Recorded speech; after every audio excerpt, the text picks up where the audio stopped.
Alright, YouTube, it's time for Occult Literature video number 90 on the Omnium Gatherum, a late 19th century work, mid-1870s, by Harrington. And it's actually one part oracle or fortune-telling tradition in modified form, and I'll explain why.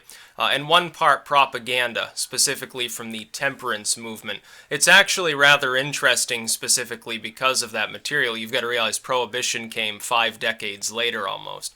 So this is a fairly early Temperance era sort of manuscript insofar as that material goes. Now, link in the description as always to where you can purchase my edition of this work off of Amazon. Second link to my books blog. If you like fortune-telling material, there's a lot more there. If you like grimoires, alchemy, whatever you happen to want, it's there on the blog in some form.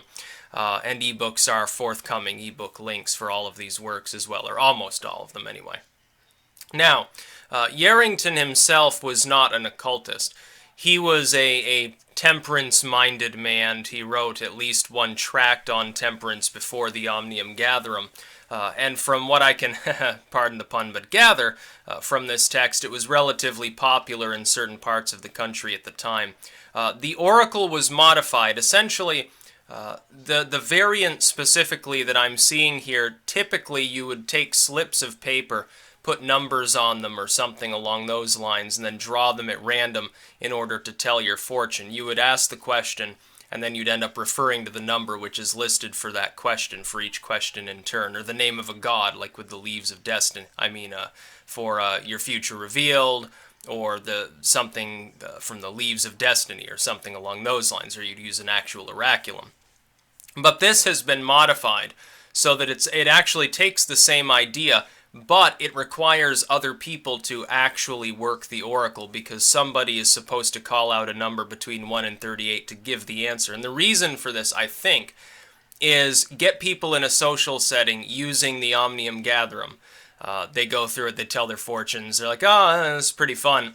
And then they start talking about temperance, because what the last 10 pages of this work consists of is nothing but testimonials from the press of the day, the newspapers and so forth, as well as materials related to, stamp out the evil of grog sellers and stuff like that.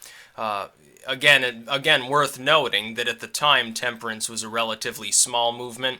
It didn't really take hold till the 1910s, and it wasn't until 1920 that we got prohibition in this country, and it only lasted for 12 years.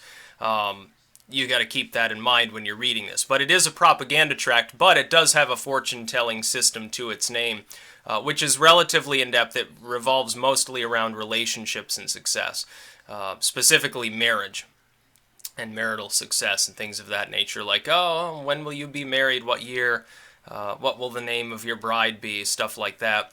It's pretty interesting. Actually, the sort of propaganda material tacked on at the end makes it more interesting, not less, I think, even though it's fairly clear Harrington wasn't a practicing occultist. And of course, he's very careful. It's actually funny, because if you look at this, it's a little bit of a period work as well, because it mentions that a colored man, so-called, in the actual oracle under who will you marry, or who will you fall for.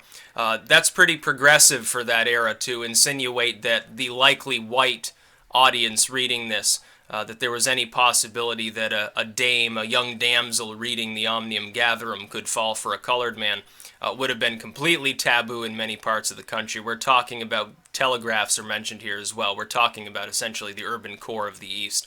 When we're talking about the circulation of the Omnium Gatherum, we're talking about the Yankeedom states, where it would have been a little more acceptable. But it still uses the term Chinaman, which is pretty funny.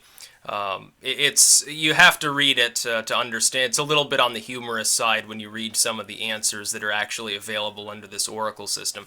Like I said, though, you can modify it and just use slips of paper and do it solo, in which case it's no different from the Leaves of Destiny or some similar oracle, except maybe a little bit more truncated.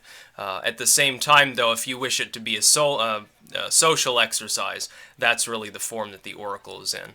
So, again, link in the description to my edition of this work on Amazon. Again, second link to my books blog. That's about all. Peace out.